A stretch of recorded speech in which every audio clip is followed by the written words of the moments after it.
Hey, my name's Sean. I'm an Enneagram teacher and a psychotherapist, and today I'm going to be giving you an overview of type 8 on the Enneagram. Now, type 8s go by a couple of different names. They're sometimes called the boss, or the protector, or the challenger, and this evokes a character who has a lust for life. So type 8s have a really big, strong energy, and they kind of move forward in life with this very strong momentum. However, type 8s can often rub other people the wrong way because of how they deal with anger and the way that they have this very strong internal sense of their own truth.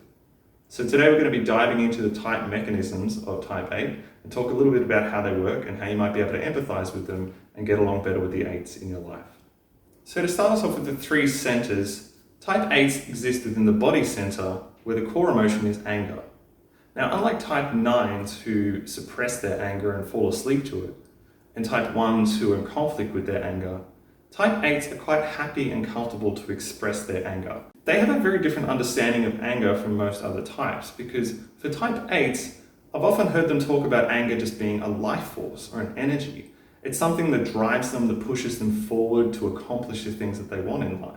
So it's not necessarily a bad thing. 8s sometimes say that anger gets a bad rap.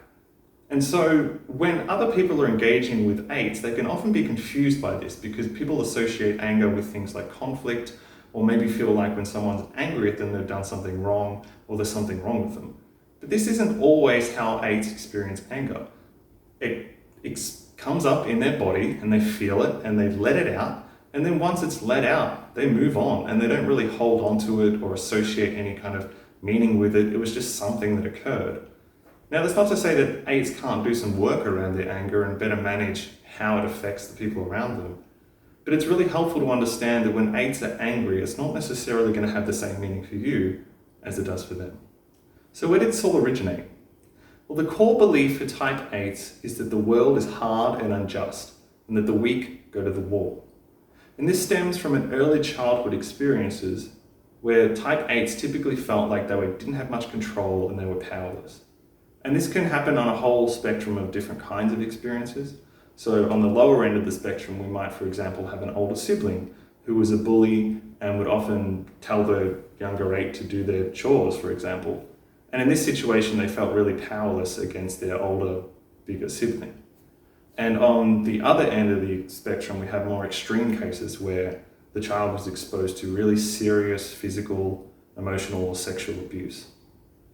Regardless of what the experiences were, the 8s took away this message: they cannot be weak, they cannot be vulnerable. And children are, in some sense, inherently weak and vulnerable, and that's why they need protecting. But type 8s often didn't feel like they had that protection that they needed. And so they stepped into that role by being strong and powerful and having a forward momentum. And what this highlights is a really important dichotomy to understand with type 8s. Because they cannot be weak or vulnerable, they cannot have any limits. They cannot have anything holding them back, and they cannot acknowledge any of that. Because to do so would mean a return to that previous vulnerable, weak state. And 8s, from what I understand, equate that to annihilation, not only of their physical body, but of their being itself. And this brings us to a crucial misunderstanding that a lot of people have about type 8s. Many people think that type 8s want to be in power and want to have control. But the reality is that type 8s don't want other people having control or power over them. Many 8s are more than happy to follow a leader who is capable and competent and steering the boat in the right direction. But the moment they get a sense that this person doesn't really know what they're doing, they will challenge them, hence the name the challenger.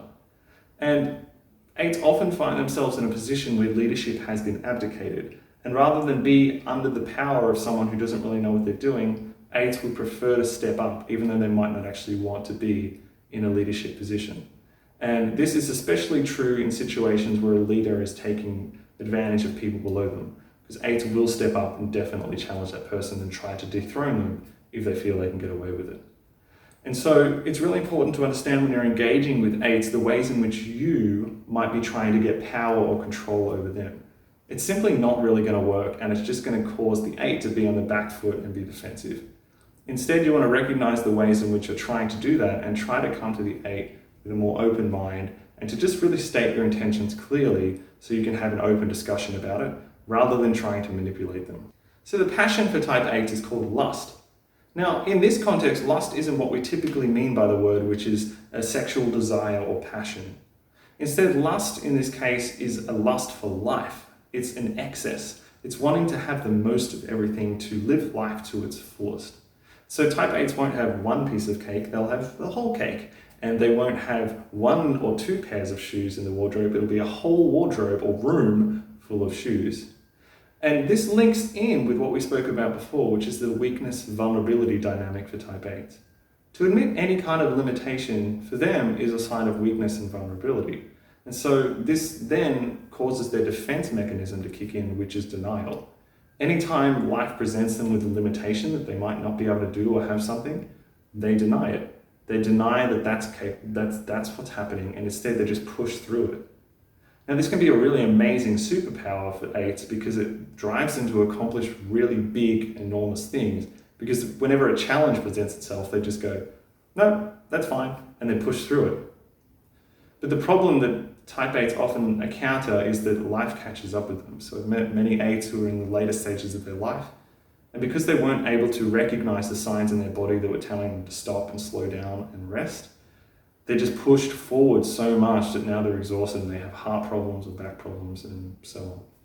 So it can be really important for 8s to recognize, especially earlier in life, that having any kind of limitations doesn't make them weak or vulnerable, it simply just makes them human. So the growth path for type 8 involves getting in touch with their innocence, otherwise called their inner child. And so this is a part that type 8s have often denied of themselves because they don't want to acknowledge that little kid inside of them who was weak and vulnerable and who needed care and protection. And so often in a therapy room, for example, what I'm working with type 8s is helping them to get in touch with their vulnerability and acknowledging that. And of course, if you're listening to this, I would encourage type 8s to find someone that they feel like they really can be vulnerable with, whether that's a therapist or a close friend or a partner, and helping that person to understand what a big deal vulnerability is for you. And relating this to the Enneagram itself, when type 8s are able to grow, they show up more like 2s. And so being able to get in touch with their inner child then enables them to kind of let go of feeling like the world is out to get them and they need to be on the defense or the offense all the time. Instead, being just able to be generous and caring and helpful for other people and using all of that energy and life force they have for something good and productive and powerful in the world that's going to help others and make the world a better place. If you're not a type 8 but you would like to better understand and engage with 8s, here's 3 simple tips that I would give you. The first of these is to be direct. 8s don't really like nuance and they're not really big on detail either. They're big picture people. And so when you're engaging with them, you just really need to be direct and speak your mind. 8s don't like people who beat around the bush, who are wishy-washy, and they especially don't like people who are lying or trying to hide something from them. So it can often be difficult or scary for people to confront an 8 because they feel like the 8's going to get angry or have some kind of backlash against them. But the reality is that 8s will actually respect you a lot more if you can just speak your mind. So you just got to take a bit of confidence, take a bit of the 8 attitude and just go up and be direct with them and speak your mind, because once you give that to an 8, they will respect you more, and in turn they'll be able to work better with you rather than trying to micromanage your difficulties. The second point I would say is that 8s can be incredible allies if you can recruit them to your cause. So 8s want other people to achieve and succeed everything that they want in life. 8s are really all about helping people to just rise up and be their best selves. But they often don't understand why people have all these obstacles and limitations in their mind because they can't really relate to that. And so being able to express your wants and needs to an 8 and say, this is what I'm going for, and this is what my challenges are, they can really help you with that, and they'll be your biggest supporter if you can recruit them. And the third thing I would say is that if you're expecting an 8 to be vulnerable, you're wasting your time.